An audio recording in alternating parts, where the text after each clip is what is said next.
And we're off. Hello, everybody, and welcome back. It's lunchtime in the UK, 12 o'clock. Thank you for joining session 3. If you were with us this morning for session 1 and 2, thank you so much for being with us. If you weren't and you just jumped into this one, don't worry, we have a solution for you. So all of our sessions today, including this one, are recorded. So you have plenty of time to catch up and all of the fabulous content that you may have missed so far. We've had 2 great panels, and I've got no doubt that this final panel of our sessions today will be right up there as well. So thank you to these lovely people for joining us. You're going to be hearing about them in just a second before I tell you about the session itself as well. I want to just shamelessly plug some of the events that we've still got coming up for this year, because we've got a very busy year at the Retail Bulletin. We're taking a little summer recess after today's session, and then we'll be back on September 21st with a live event, in-person, rub shoulder type affair at our Retail HR conference, which will be held in central London. Full details are on the Retail Bulletin website. And as if we weren't busy enough on the 21st of September, we then thought we'd go straight from that conference and hot foot out into our black ties and hold the People in Retail Awards, which we are beyond excited about. We will be hosting in central London. The awards are actually now closed in terms of nominations now, so you can't enter anymore, but there are still a couple of tables left if you fancy joining us on the night. The Retail Bulletin have asked me to host alongside the amazing comedian and commentator Zoe Lyons as well. Check her out, but you can see more details on the Retail Bulletin website. Then in November, we come back on November the 14th for an all-day in-person The Retail Conference. Sadly, I will be missing it this year because I'll be somewhere else in the world, but you'll still have a great day of content and some fabulous presenters. And then I'll wrap up the year with a digital event on December the 6th, when we'll be talking all things customer experience. So there's tons going on, but just really want to reiterate those People in Retail Awards because we are super excited. And the best thing about them is they celebrate the unsung heroes and the people that work in retail on the front line and do all the hard graft. And all of us who've worked in retail know that if you've worked in retail, you can pretty much work anywhere. So yeah, we're super excited for that event as well. Thanks also today to the various sponsors that have worked with us, Lightspeed and Worldline. We're really delighted to have had your support, and I'm going to get you now to meet our panelists as well as we go into this final session proper and start having a little chat about those seamless omnichannel customer journeys. So if I may ask you panelists to introduce yourselves, and then I'll remind you as the audience how you can get involved as well. So Jane, over to you first, please. Hi, thanks, Darren. I'm Jane Smith. I work for Hellman Worldwide Logistics. It's a global logistics company. We have worldwide freight operations. We've got a global footprint, and I actually work for the contract logistics side of the business. So I have some great relationships with retailers, enjoy our robust discussions. Been with the company for 4 years, and I work for a brilliant team who make me look good. So I go and speak to customers, they make the solutions, and all in all, it's just a fantastic company. Great to have you with us, Jane, and really nice to see you again. We must catch up in person sometime. It's been way too long as well. Thank you for being here. Kaylie, tell us about you. Hello, everyone. I'm Kaylie Mitten, and I'm the Senior Digital Product Manager from FatFace. And FatFace, if you don't know us, we're a multi-channel British retailer, mostly in the UK, but also making some great headway out in Canada and also the US. And I look after the customer experience, the digital customer experience, all from placing an order to fulfilling that order and doing any of the returns. So very keen on customer data and also UX and UI. Great, and thank you so much for being here today and giving up some of your time. It's great to have you on the panel. Look forward to hearing more. Emma, welcome back to a TLB panel. How are you doing? Good, thank you. It's great to be back. And great to be here with FatFace as well. I'm a big fan of FatFace clothes. I have a large wardrobe of it, so it's nice for me to be on a panel with yourself. So I'm Emma Siveyer. I'm the head of digital and experience at 3. 3 is a mobile network provider. We have about 10 million customers in the UK. I work specifically in our B2B part of the business, so enabling businesses to work more seamlessly with their network provider. We're really all about how we're going to revolutionize the B2B telco industry and actually make things digital first and bring some exciting experiences to it. So it's great to be here. Welcome back, and great to have you here, Emma. Chris, another welcome back. How are you doing, sir? Tell us about you. I'm good, thanks, Darren. Hi, everyone. My name is Chris Delahunty. I am head of marketing and e-commerce for a brand called Third Rock. We're a sustainable activewear company based in Belpub, which is just north of Derby in the UK. So we make recycled and organic clothing for, we started as a climbing brand, but actually we now make clothes for anyone who wants to take care of the planet and be comfortable whilst doing it. So kind of saving the planet one garment at a time. And we're doing pretty well. It's a brave task. Indeed, but an important one, because it could not be more of a literal burning platform for the world right now. So thank you for doing your bit, and that's what we all need to be doing moving forward as well. Thank you, sir. Good to have you back. Edda, wrap it up for us. Tell us about you. Hi, everyone. Thank you, Darren. Great to be back as well. My name is Edda Blumenstein, and I have a PhD actually in omnichannel retailing transformation. I am the founder of beOmni Consulting, and our mission is to assist businesses to craft omnichannel retailing strategies and implement seamless customer experiences. In my previous role, I was the director of customer and retailing transformation. So I'm excited today to tell you a little bit about the seamless experiences that we implemented for our B2B customer base, our contractors. Well, welcome back as well. So some new faces and some returners. So you'll see there we have a fantastic panel. Don't forget, audience, that we love you to get involved. The last 2 panels have seen some great audience interaction, so I'm sure that you guys will prove that you can be just as engaged as an audience as well, even though you're probably looking forward to your lunch. We're there for you in terms of Q&A. So whichever device you're using, there's a Q&A button somewhere. Please put your questions in there. You might have a question for a specific panelist, or you might have a more general question. Don't worry about that. I'll make sure it gets to the right person. And as always, we give you a guarantee that every question that gets asked gets answered within reason. Just to remind you, I'm Darren. I do a few of these things for the Retail Bulletin and have done for several years. Thank you to this client for asking me to speak again. I hold a couple of non-exec roles, and my main gig, besides my consultancy, is obviously the global head of leasing at Impress. Impress is a Barcelona-based orthodontics business. We're now the leading orthodontics business in Europe, and we're working across 8 different countries with our clinics. And our clinics are playing part in that kind of revolution that's happening on the high street right now. So medtail, medical retail as it's being coined, is a massively growing sector. And many of our clinics, particularly in the UK, are ex-retail spaces. So Manchester's an old WH Smith, for example. So yeah, we're playing our part in that evolution story as well. So it's always great to talk about the Impress journey. And thank you to the Retail Bulletin for having me back. Let's get on with it, shall we? Because I think we've probably heard quite enough of my voice, and we are here, after all, to talk about the panel and all of the lovely things they're going to be sharing with you. So Jane, get ready to kick things off for us.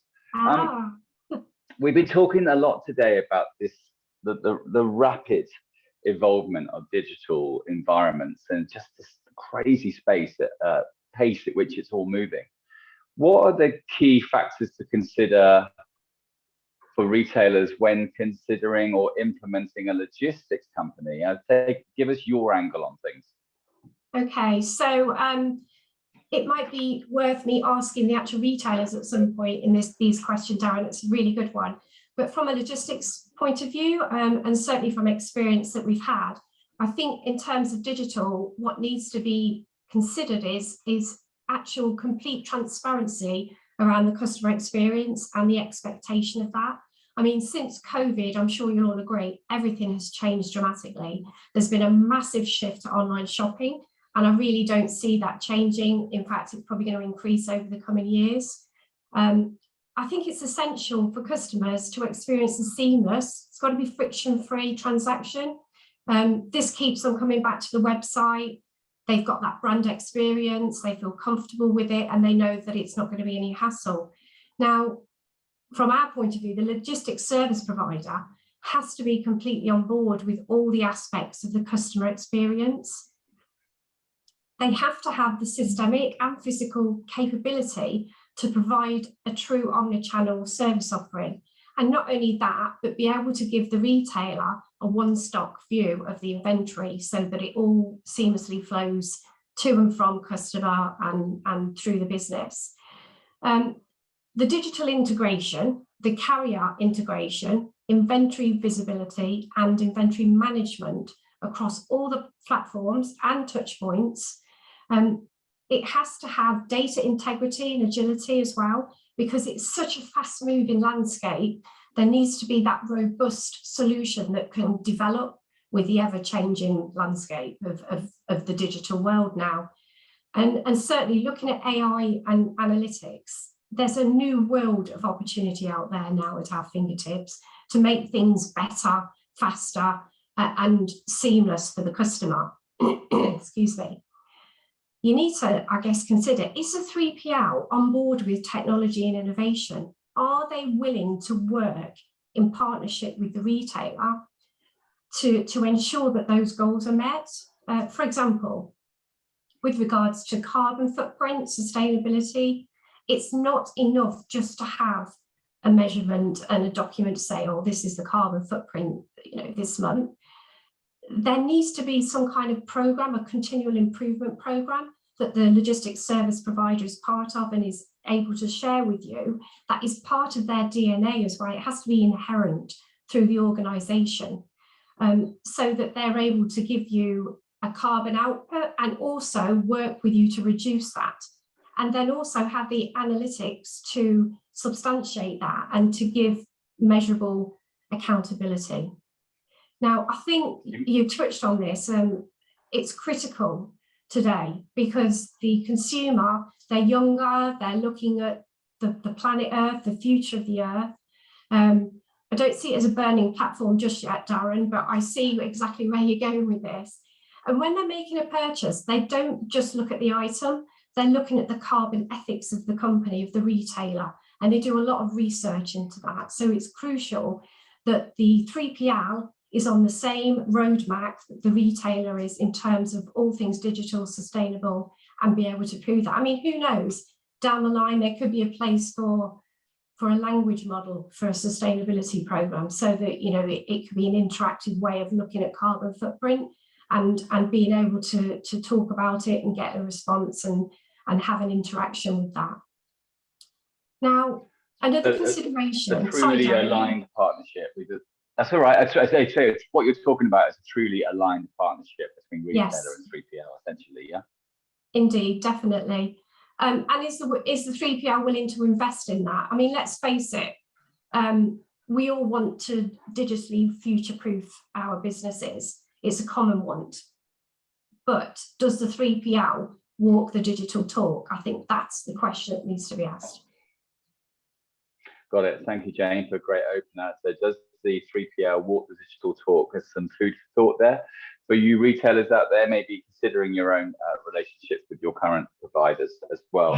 Kaylie, I'm going to come on to you, really, and thinking about existing technology and how you assess whether or not you are utilising what you've already got to its full potential, really to not only engage a customer, but also improve their experience overall as well.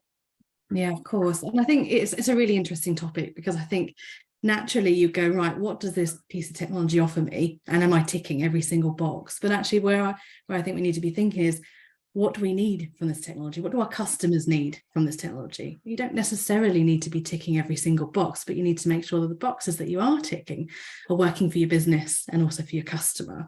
So I really like to approach this from a customer-led angle. You know, that's how you understand what you need to do and how you prioritize what you need to do as a business. So start by looking at your data. Ask your why question. Why have we got this technology, and what do we need it to do for us? And to do that, you've got to understand that customer. So look at your data. Is always a really good starting point. And, you know, don't just think about your analytical data. Do actually think about speaking to your actual customers. You know, we do sit behind our desks quite a lot, I think, as people working within the retail environment. Sometimes it's good just to break out of those office environments and actually talk to the end customer, understand what they want, whether it be, you know, lab testing or speaking to people in your stores. And then once you've got a really good understanding of where you're doing really, really well, but also those opportunity areas where you could really make improvements, what I tend to do is distill those down to problem statements. What's the problem that we're trying to fix here for customers? We're still not thinking about solutions right now. We're thinking purely about customer need. And once you've understood that customer need, you prioritize that. Obviously, you can't focus on everything. You've got to funnel that and be really focused.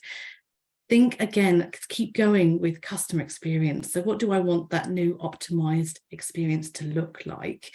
Design that. Don't be afraid to iterate. Don't be afraid to test and use that insight that you gathered initially to really bolster that. And once you've got that view of this is what I want to try and achieve, that's when you look at your tech. That's when you go, actually, this piece of tech that I've got here, how can that meet that need? And being customer first rather than solution first, that means that you can make sure that you are utilizing it to the fullest potential of what you need it to be. And what you need it to be might be completely different to what another company might need it to be. But it's about making sure it's working for you. Don't think you need to tick every single box all the time. It needs to be what's right for you and your customer.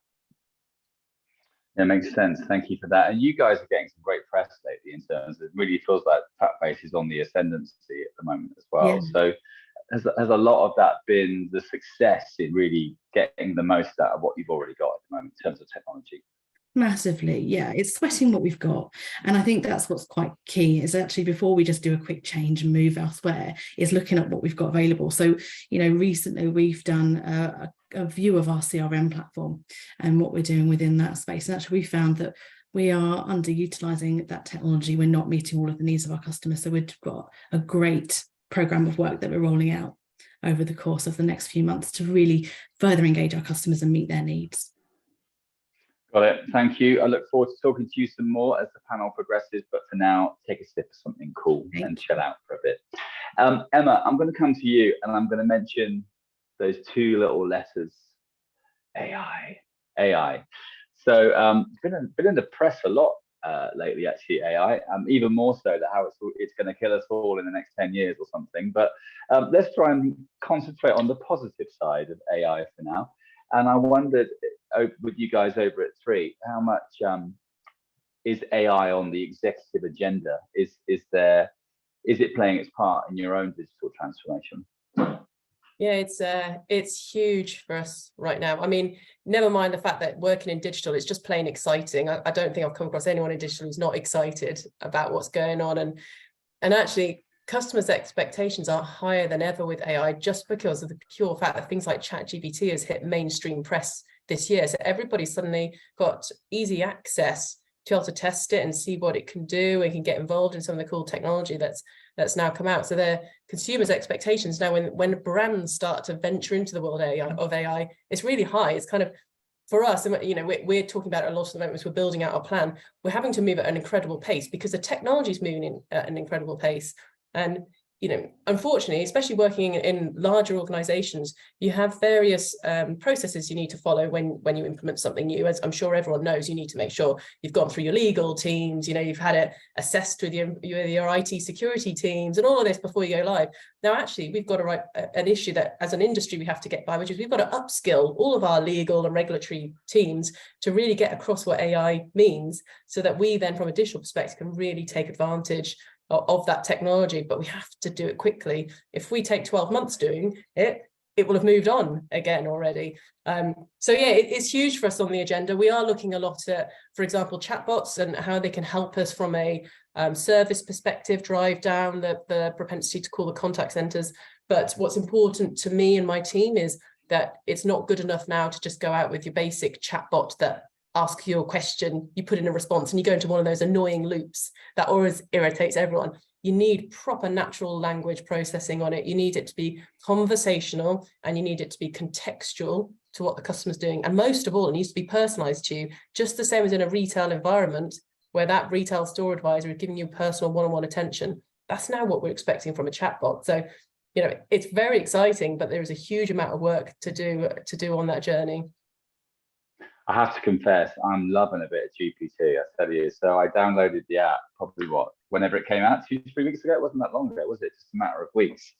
It's just can while away hours in the evening on a bit of chat GPT, but it's astonishing what it can do already. So, and I share your view, really. I'm not in digital per se, but I'm more excited by it and fearful of it.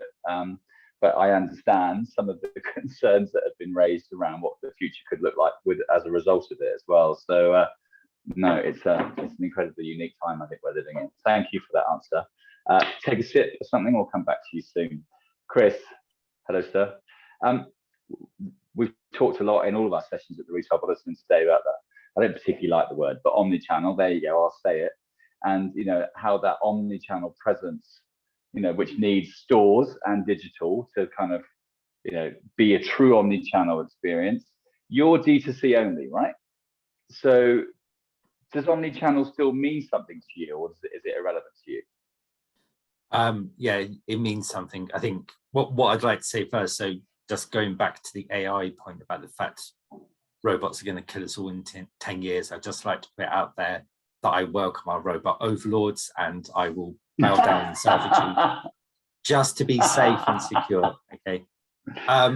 Yeah. So you just may have won quote of the day on that one today, Chris. Brilliant. Yeah, that one I'm going to dine out on. Carry on. I think yeah, omnichannel does absolutely mean something to us. It's important. I think it's for the smaller brands who are attending this and for the D2C brands, it's understanding what that actually means to you. So we don't have stores. We have a very small physical presence in the corners of some stores somewhere, but we are primarily a D2C digital brand. So it's what do we mean by omnichannel? And I think it's back to Kaylie's point as well around understand your consumer and what they're after and what they need. I think for us as a D2C brand, it's understanding where that consumer is and then how do you get to them. So although we are predominantly we're pulling people in with a digital presence, we also go to where they are. So we've been to climbing events. We're predominantly a climbing brand, although branched out into sustainability as well. Well, we've always been a sustainable brand, because you're right, the earth is on fire.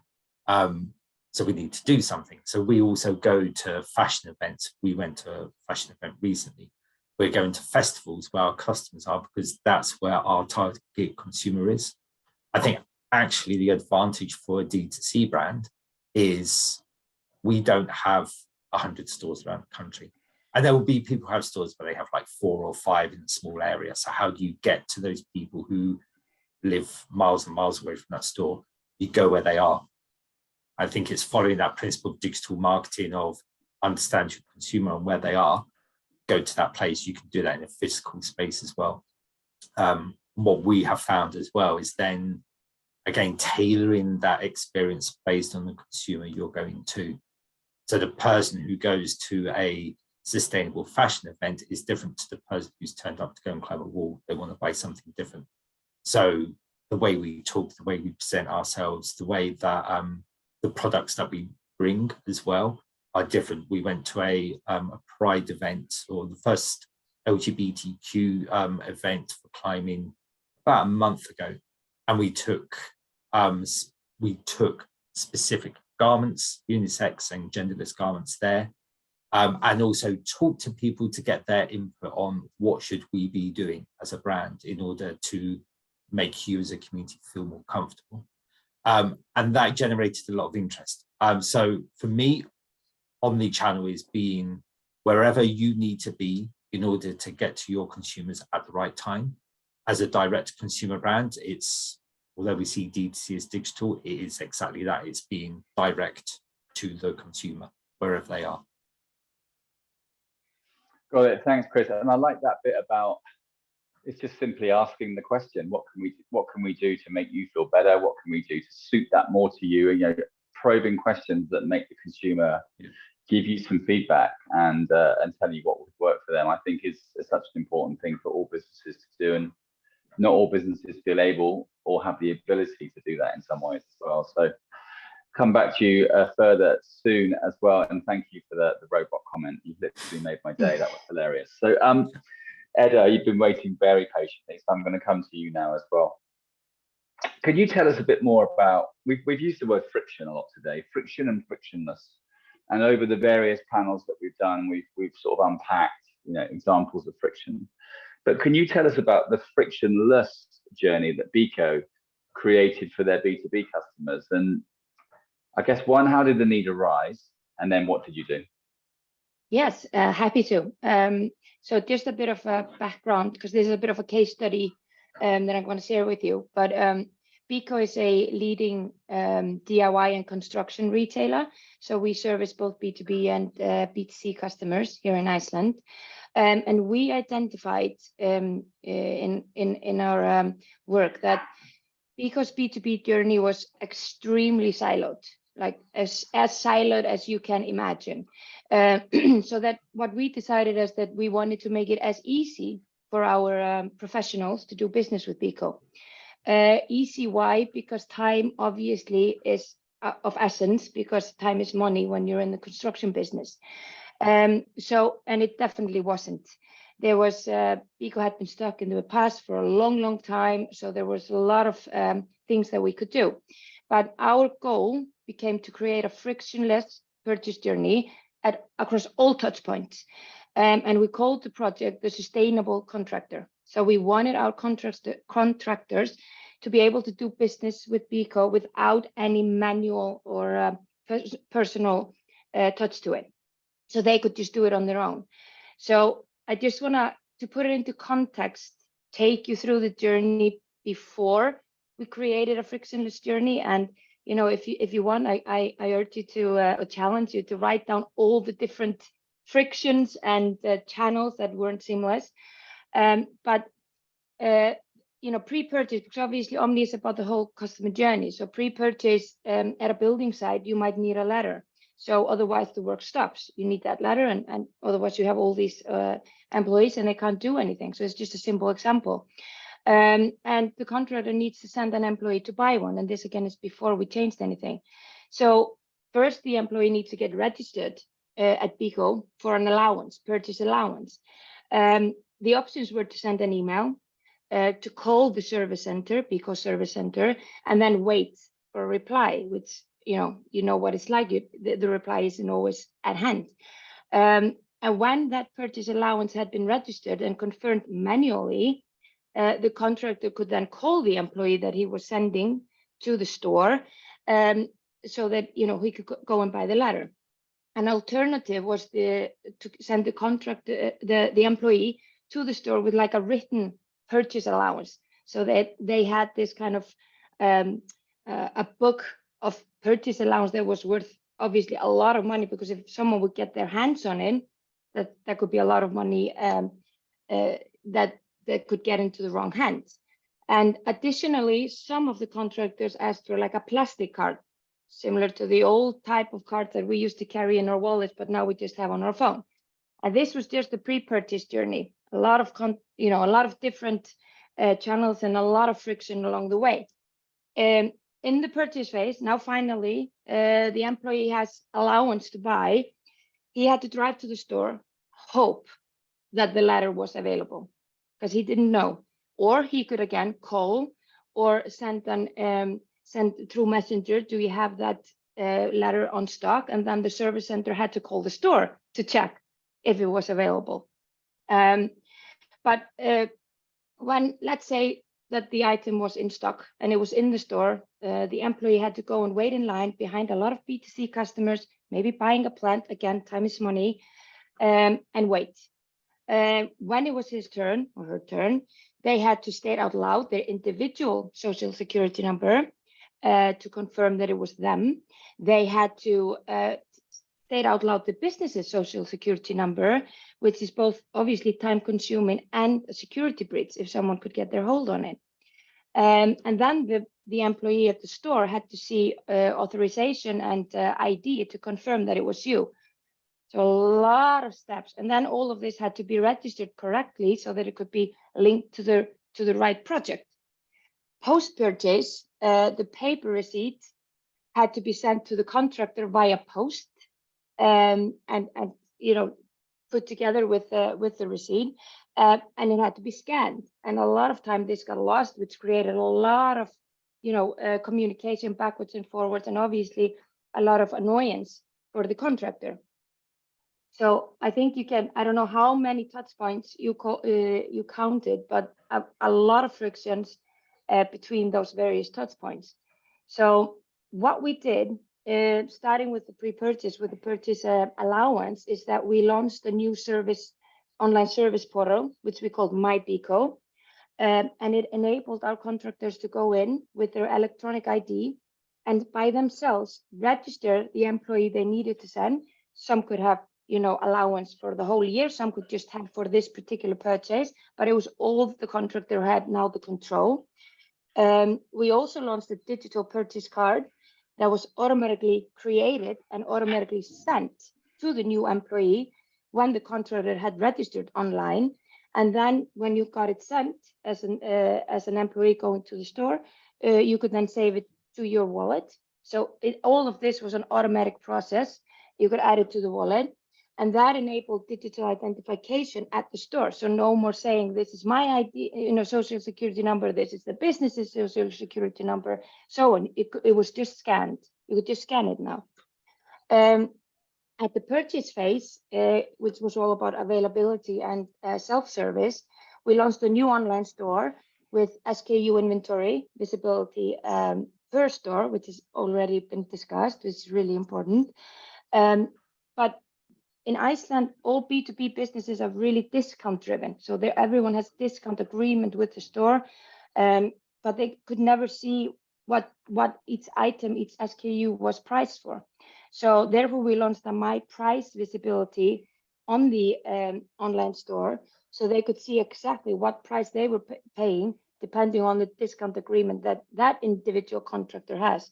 And there are multiple different discount agreements. So that was a huge task. We also launched self-service kiosks for our B2B customers. And I believe we've been told that we were the first in Europe to enable credit transactions through those self-service kiosks, because obviously an employee being sent to buy a ladder is not going to pay for it. So it was a credit transaction where they could use their digital purchase card, allowance card, to identify themselves. So all very seamless again. And then post-purchase. Thanks, Edda. I will need to move on to the panels now as well. That's a super great example. No, great example there of the frictionless touch points and how they evolve to be the friction touch points and how they evolve to be frictionless. But if you do want to get more information from Edda as well about that, I'm sure she won't mind you reaching out to her either directly or via us at the Retail Bulletin. We can put you in touch. But time is whizzing by. We are well over halfway already, and we've only done one round of our panelists so far. Q&A has come in. We've got two in actually, so I'm gonna go back to the audience first and clear their questions, because we promised that we always answer everything that gets raised. So I'm going to read this one out verbatim, if that's okay, and then we'll ask a panelist to do a fastest finger first round and see who wants to take it. So digital first has been around way before COVID, but it's more relevant than ever. In my experience with clients and contacts, there is a big issue in the necessary internal and external changes needed to adapt, and that issue is risk in block capitals. How do each of you identify, manage, measure, and overcome risk? And can you give us an example of success over risk? And that's from Carl at Fox Intelligence. Anybody want to tackle that one?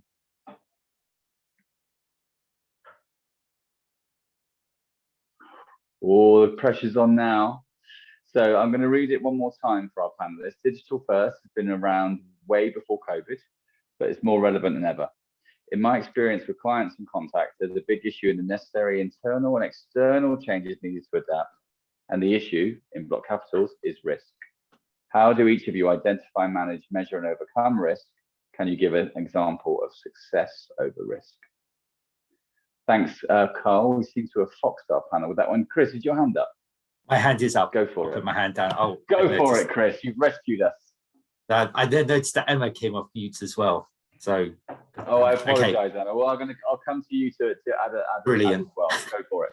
I'll be quick. So I think I'll give kind of two quick examples. So before joining Third Rock, I was working for big corporates. So I worked for VF Corporation over in Europe.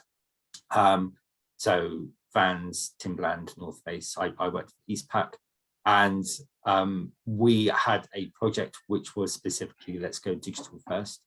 And yes, there was a risk element in there. How did we tackle it? So, and there will be two different stories here. Within Eastpak, we looked at what was the market opportunity, where did we think we could grow that business, and had to do a lot of customer intelligence, business intelligence, and look at potential growth and similar brands in the market, and then present that back to our GM to say, this is what we think we could be doing. This is the result we think we will get. This is how you do it. This is the company structure that we need in order to deliver.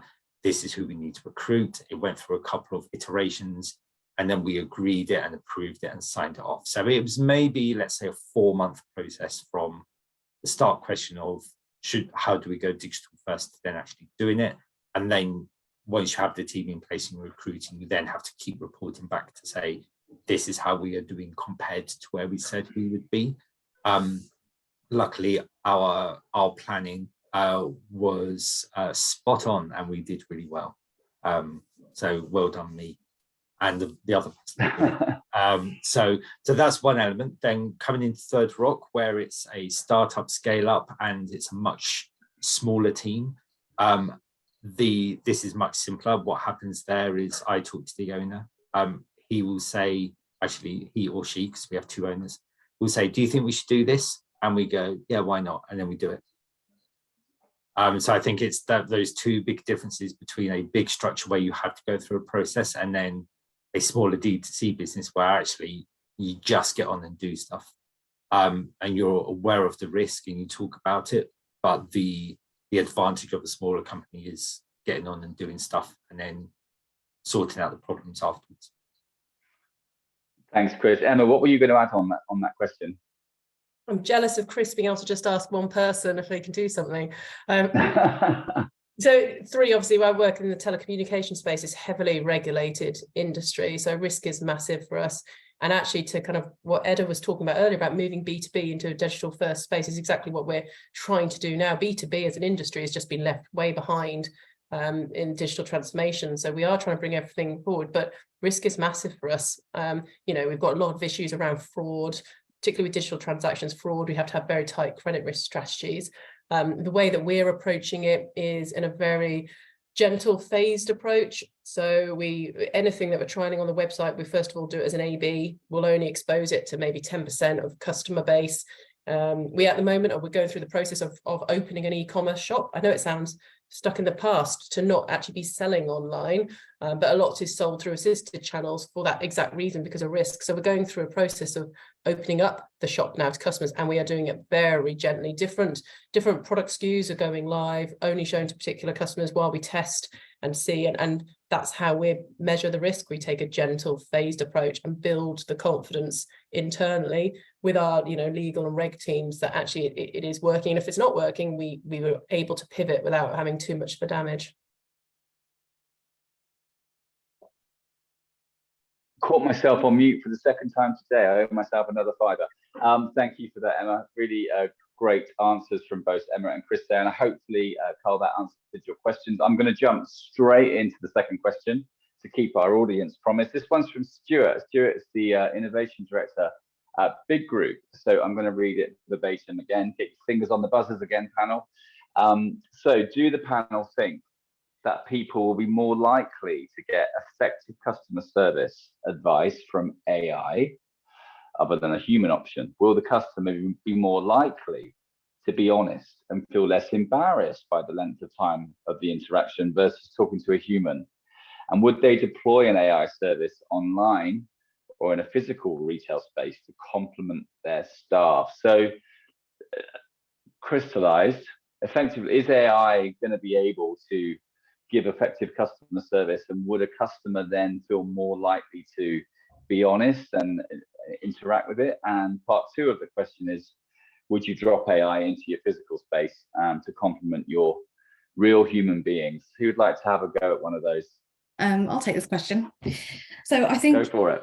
We need to not look at this as a generalized piece. I think there's different use cases. So we implemented a chatbot back in 2021, and the approach that we took is absolutely, there's some times where working with an AI chatbot works for a customer. It gives them the answers that they want. They need that answer really quick and succinctly. But also there are certain use cases where you want to talk to a human and you want that personal effect.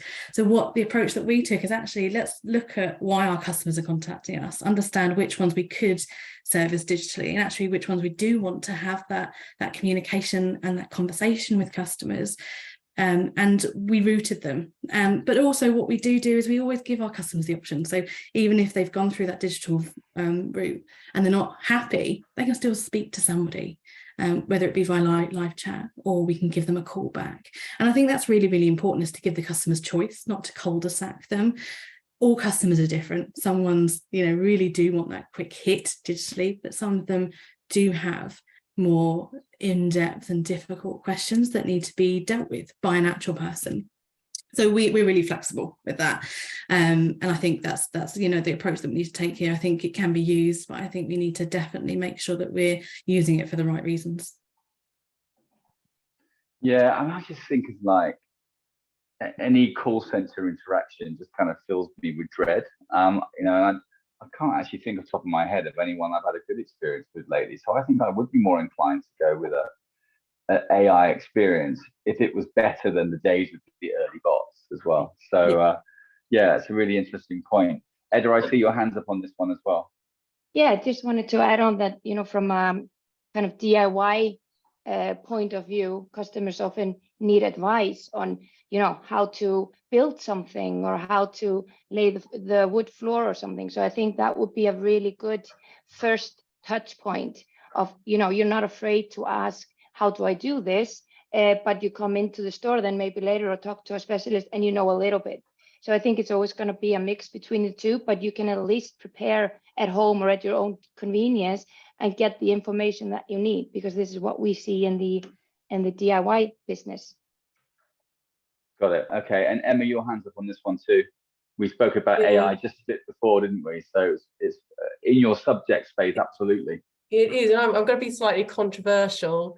Sorry, Kaylie. And just slightly, differing view, which is I genuinely think the power of what's coming out now from a ChatGPT perspective is so strong that I do believe it can replace the traditional roles of what we think of a customer center, because chatbots in their current form, current guise, how you utilize them, absolutely, it doesn't work. It's stunted by the information it's got and how it can process it. The conversation is stilted. It's not natural language. You have to route and escalate out to an agent. But you look at the power of what's coming out now and how it's going to build and grow. And as long as we, our responsibility will be to make sure it's got the right data. It's all about, somebody was talking about data and analytics earlier. It's all about the data that we feed into it. But I truly believe the power of the conversations we can have, absolutely, we will completely change what a customer service center is there to do. We will change what a retail environment is there to do, because a lot of that power will be done. The chatbots will move into a new generation. So yeah, little bit controversial, but I do think it is moving in the space where if we do it effectively, if we can effectively harness it and give it the right data and information, yeah, it could replace.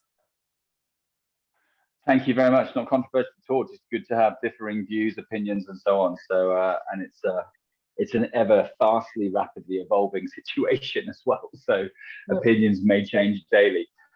Jane, I'm going to come back to you as our first panelist that spoke today, because you've been sat there quietly for a while. So I'll take you off mute if I may.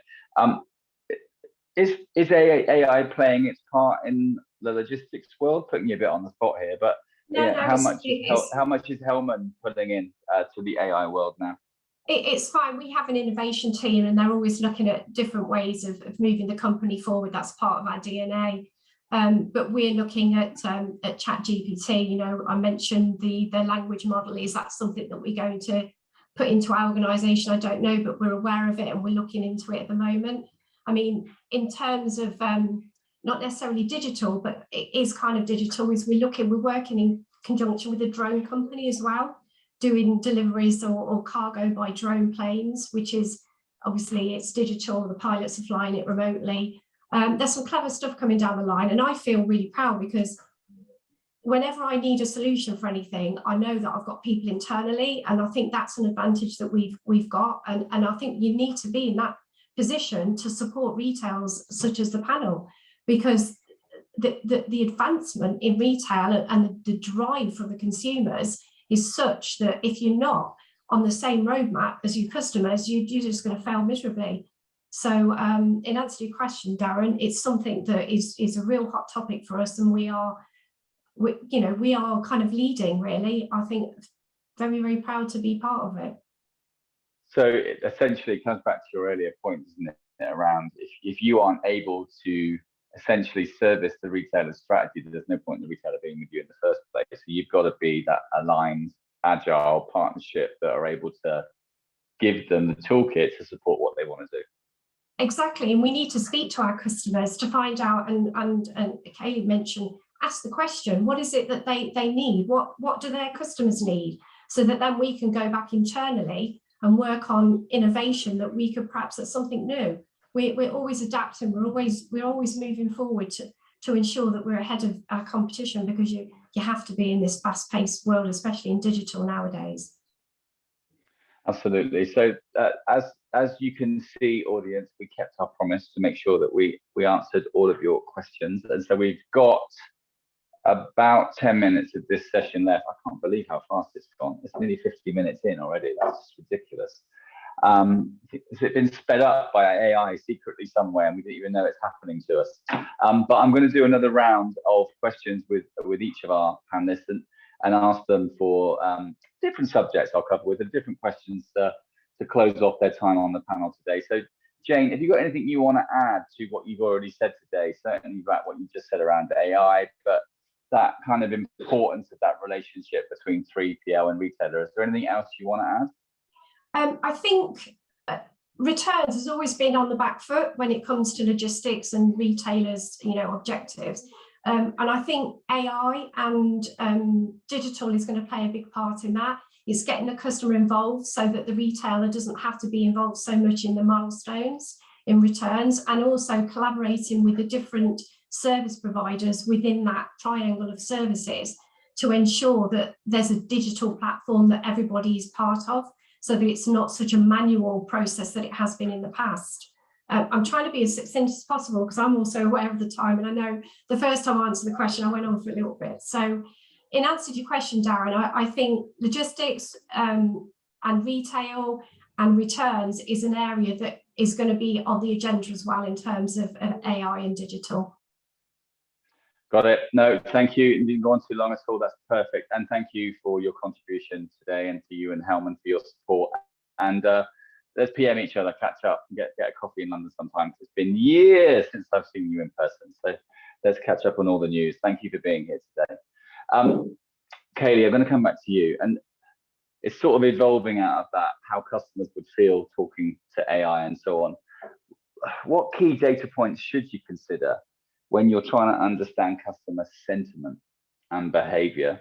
This sort of evolves out of what we just spoke about. What do you guys do? So we definitely look beyond kind of those, I guess, day-to-day KPIs, as I call them, your AOVs and your conversion rates. We look a lot deeper. So we consider both the kind of quantitative and the qualitative data sets, and we knit them together to make meaning, and to really understand that kind of sentiment and behavior that customers are experiencing. So typically, start a really wide funnel, identify those areas, and then actually overlay that qualitative data as well. We do a huge amount of lab testing. We use our Trustpilot verbatim. And I think it's just, as I say, getting that voice of the customer to come forward, that's so important.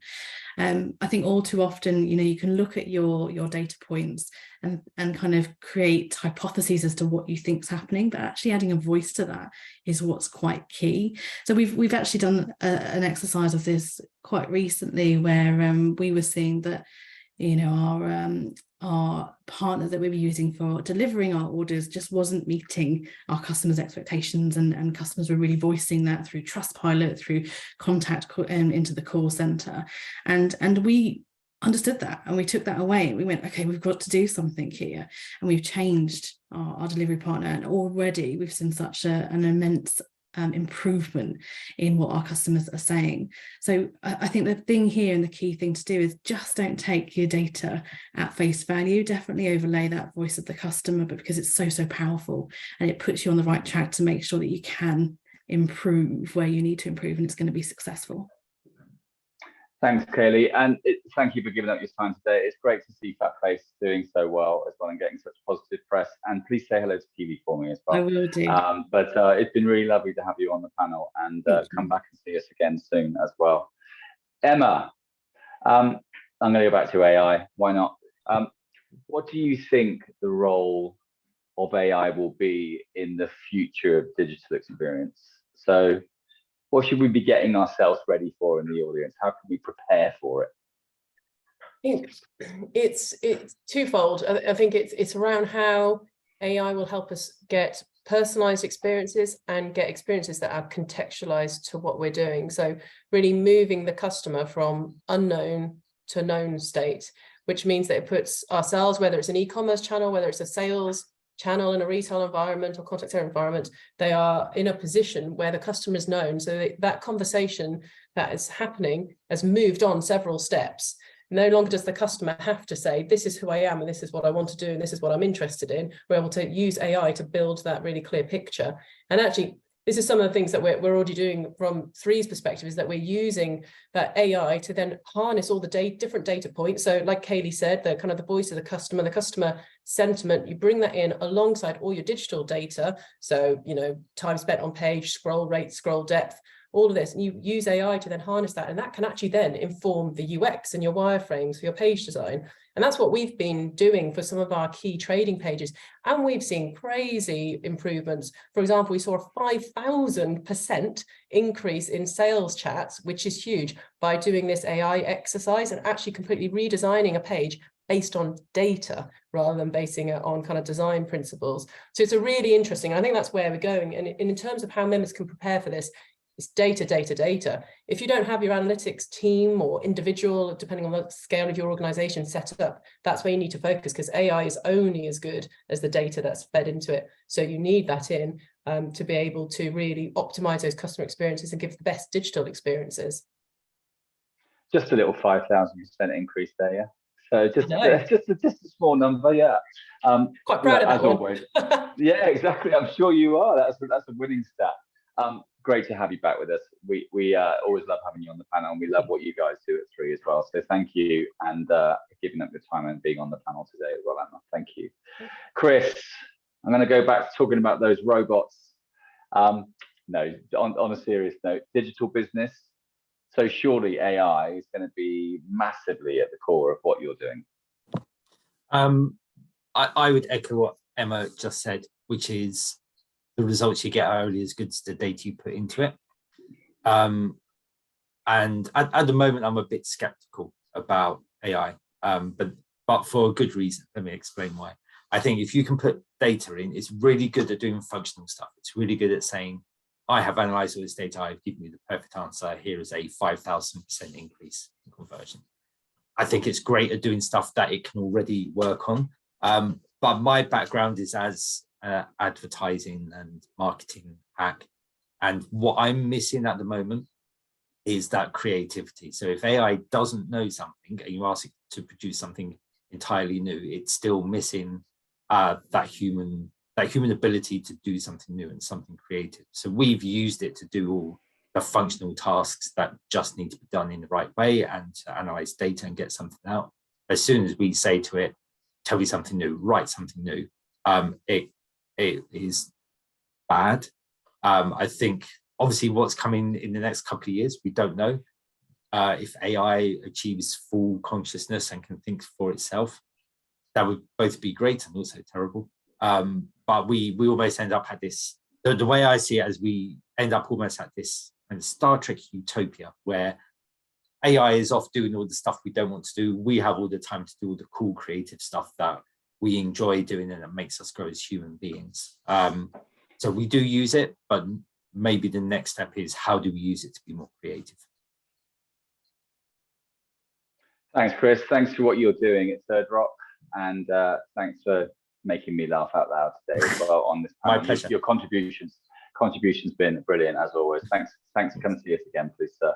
Edda, you got the wrap, please. A couple of minutes to wrap it all up for us. I just wanted to close on any untapped opportunities you could share with our audience. This kind of seamless, sustainable contractor journey that you created. Is there still opportunity, or are we all done? Yeah, there's definitely opportunities. Like we've discussed, the customer expectations are always increasing. They're always changing. The technology, we've talked about it, AI, ChatGPT, loads of opportunities there. But for what we have already created and maybe what we have in retail, found ways to use and the untapped opportunities for Beko in this case is using the data that we've talked about as well for personalized communication and for loyalty. At the moment, which it's just a pile of a lot of data that isn't being used, and that is a huge task to take on, as well as adding more purchase mission to the journey, because the journey that I told you about was just one mission, but you can imagine a contractor, there are loads and loads and probably hundreds of different missions that they embark upon. So there are lots of opportunities. Got it. Trying to be brief. No, you did brilliantly. There was just a huge bang outside, so I don't know what that was, but no, apologies for that. All good. It was the perfect wrap, Edda, and thank you again for sharing that journey of friction to frictionless earlier on. And I hope you get a positive nod from all panelists. If you do want to reach out to one of our panelists and have a chat directly, either about something they said today or something particularly about their business, I'm sure they would welcome an approach. Yeah, everyone seems to be okay. There's the traditional manner, of course, of saying hello via LinkedIn, and they can screen you and decide whether they want to talk to you or not. And then Retail Bulletin, of course, we're always happy to put people in touch with our lovely speakers. Jane, Kaylie, Emma, Chris and Edda, thank you so much for giving up your time. I'm really happy with how today's 3 sessions have gone. They've all been super great. We publish them on YouTube as well, so the link for this one will be out later. Shameless reminder again, don't forget 21st September People in Retail Awards. We're super excited to bring them to you. It's going to be an amazing night, so grab a table while you still can. It's lunchtime, so bang on 1 o'clock. That wraps up the Retail Bulletin for today. It's now officially summer recess. School's out at the Retail Bulletin. So have a good summer. See you in the autumn, and thanks very much indeed. Enjoy the rest of your day. Take care.